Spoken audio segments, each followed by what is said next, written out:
Nag-enjoy po ako sobra. And kahit na nagmatibay kami ni Sandrex, I know he's a good singer. Masasabi ko naman na lumaban din ako. Actually, itong Binibini, medyo kinakatakutan ko to nakantahin kasi nga parang medyo hindi ako masyado confident about it. And nung nasa stage ako, parang may sumanib sa akin.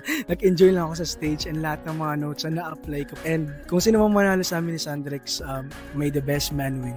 Ano po, after all the hard works na napagdaanan ko din, sobrang grateful na po ako na nandito sa top 8. Actually, top 24 pa nga lang eh. Sabi ko, pagtapos ito, kung hindi ako makukuha, natutulog na ako sa bahay. Pero dito ako, top 8. Sana, ang pinakahiling ko na lang, makita ko yung video ko nung final callback na nag-high sa future self ko na nasa top 5 na.